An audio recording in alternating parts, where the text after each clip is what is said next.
Quando a Rússia rejeita a entrada da Ucrânia na OTAN, grande parte do mundo reagiu com muita indignação, é claro.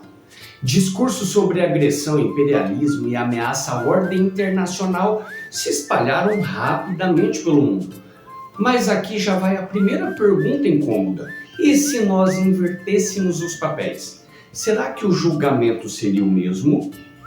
Olha só, em 1962, os Estados Unidos quase iniciaram uma guerra nuclear para impedir que a União Soviética instalasse mísseis em Cuba, a poucos quilômetros do seu território. E estava certo. Naquele momento, o mundo entendeu a reação americana como legítima. Só que hoje a Rússia afirma agir pelo mesmo motivo: não aceitar forças militares rivais na sua fronteira direta. Então, quando segurança nacional vira direito legítimo e quando vira ameaça ao mundo? Quem que decide isso? Esse vídeo não é para defender a Rússia e nem atacar os Estados Unidos. É para comparar os dois episódios históricos extremamente parecidos e entender como a lógica do poder funciona, independente de quem esteja no comando. Vamos entender toda essa história. Primeiro, o caso da Ucrânia e da OTAN, ok? Quando acabou ali a Guerra Fria, se é que ela acabou, a OTAN, a aliança militar criada para conter a União Soviética, ela não foi dissolvida. Pelo contrário, ela avançou em direção ao leste europeu.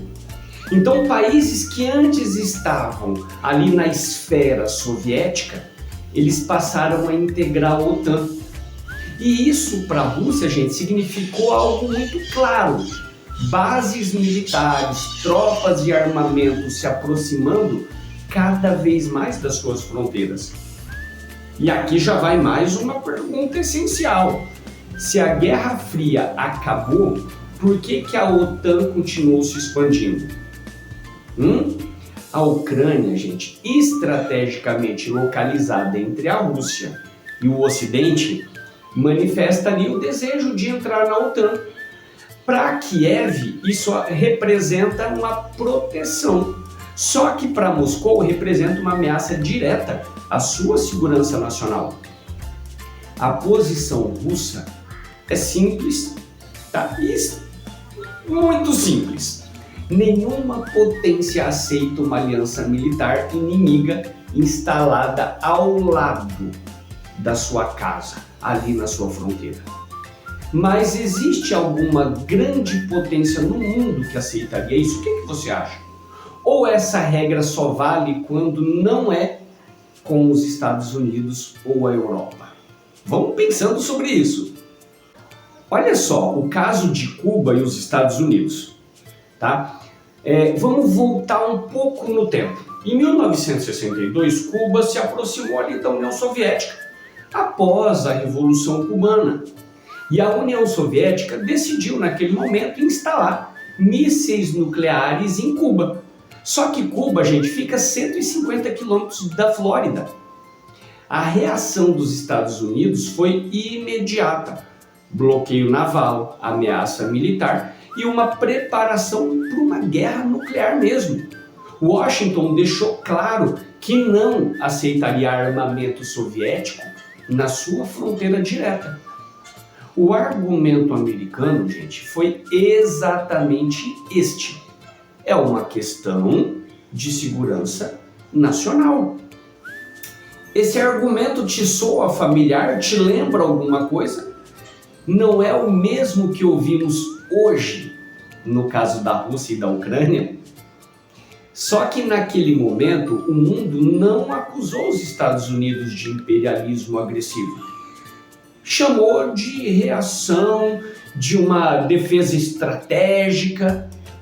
Agora, por que a mesma lógica é aceita em um caso e é totalmente rejeitada no outro?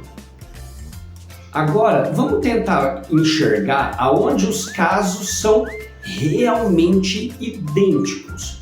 Vamos comparar alguns pontos aqui, ok? Vamos lá, o primeiro. Proximidade territorial, gente. Cuba, olha só, mísseis soviéticos a poucos minutos dos Estados Unidos. Olha a Ucrânia, a OTAN diretamente na fronteira russa. A proximidade não muda a lógica do medo. Essa é a verdade. Ponto 2. Medo de cerco militar. Os Estados Unidos temiam ser cercado por armas nucleares soviéticas. Olha a Rússia, teme ser cercadas por bases, tropas e sistemas da OTAN. Tá entendendo? O medo estratégico, gente, é exclusivo de algum país ou faz parte da lógica das grandes potências? Um outro ponto, reação ao avanço do rival.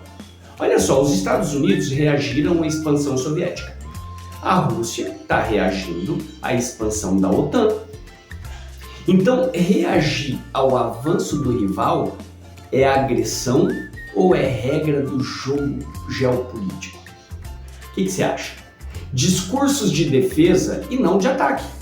Ambos afirmaram agir para evitar uma ameaça futura e não para iniciar um conflito ali imediato.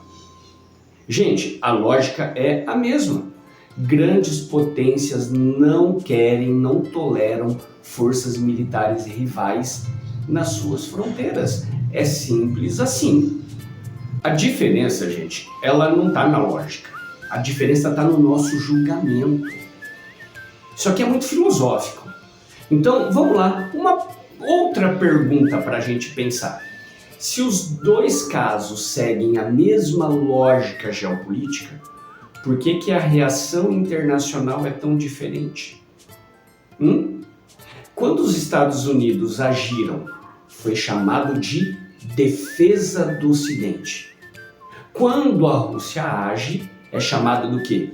Agressão imperial. Isso não significa que a Rússia esteja certa, que fique claro.